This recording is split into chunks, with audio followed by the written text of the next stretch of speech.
আজকে পহেলা বৈশাখ, তোমাকে ইলিশ মাছ আনতে বলছি, তুমি পুঁটি মাছ আনছো কেন? আর বইলো না, ইলিশ মাছের যে দাম শুনেই অজ্ঞান হয়ে গেছি। পান্তা ইলিশের জায়গায় পান্তা পুঁটি, এটা কি সহ্য করা যায়? কেন সহ্য করতে পারবো না? আমিও তো তোমার 20 বছর ধরে সহ্য করতেছি। এসো হে বৈশাখ এসো এসো। সকাল সকাল কোন বৈশাখীরে ডাকতেছো শুনি? দেখো আজকে পহেলা বৈশাখ, দুর্ব্যবহার করো না, পুরো বছরটা খারাপ যাবে। সেটা আমি জানি সোনা, তাই তো বছরের প্রথম দিনটাই বেছে নিছি। हम इसका पति है, हमको सिर्फ फांसी का सजा चाहिए। ও ভাবি, বৈশাখের বিকেল বেলায় ওরে আমার দেওরা, কি হবে বিকেল বেলায়? তোমায় নিয়ে বকুল তলায় তুই শুধু একবার যাইয়ে দেখ, ওই বকুল তলায় তোরা পুঁতে রাখবো।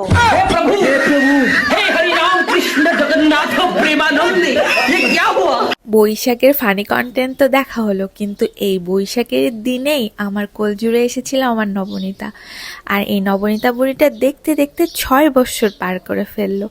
এই নবনীতা বুড়িকে নিয়েই আমাদের জীবন।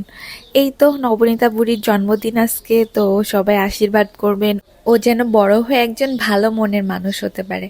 এই তো 2 দাদুকে নিয়ে কেক কাটছে নবনীতা বুড়ি, এক পাশে আমার বাবা আর এক পাশে আমার শ্বশুর বাবা। তো 2 বাবাকে নিয়ে নবনীতা বুড়ির জন্মদিনটা এবার একদম জমে গেছে। 2 দাদুকে একসাথে একদমই পাওয়া যায় না, 2 দাদুকে একসাথে নবনীতা এবার পেয়ে গেছে। নবনীতা সত্যি ভাগ্যবতী, এটা একদম স্মৃতি হয়ে থাকবে। 2 দাদু একসাথে জন্মদিন পালন করেছিল। আর এই তো নবনীতা বুড়ি সবাইকে প্রণাম করছে আর আশীর্বাদ নিচ্ছে। আমার ছোট্ট মাটা এত বড় হয়ে গেল দিন দিন, সবাইকে প্রণাম করাও শিখে গেছে। এই দেখেন আমার ভিতর ডিমটা আমার পিছনে গিয়ে লুকিয়েছে। ওই যে ওটা জ্বালানো হবে, এর জন্য ভয়ে কেকি কাটতে আসছে না। তারপরে আস্তে আস্তে এলো আর কি, ভয়ে ভয়ে একদম ভিতর ডিম। মাটা আমার এত তাড়াতাড়ি কেন বড় হয়ে যাচ্ছে? বড় হয়ে গেলেই তো বিয়ে দিয়ে দিতে হবে, চলে যাবে, সেই চিন্তা করলেই আমার আর ভালো লাগে না। আমি আমার মাটাকে বিয়েই দিব না, না না না, বিয়ে দিব, ঘর জামাই রেখে দিব। কারণ এই কলিজার টুকরাটাকে ছাড়া আমি কেমনে থাকবো? আমি যখন নবনীতা বুড়ির উপর রাগ করি, তখন নবনীতা বুড়ি বলে, যাও তুমি চলে যাও, আমি নতুন মা নিয়ে আসবো। আমি তখন বলি কি, যাও নিয়ে আসো নতুন মা, আমি চলে যাব। তখন আবার নিজেই কান্না করতে করতে বলে, না মা, সরি, নতুন মা আমার লাগবে না, তুমিই থাকো, আর রাগ করবো না, সরি।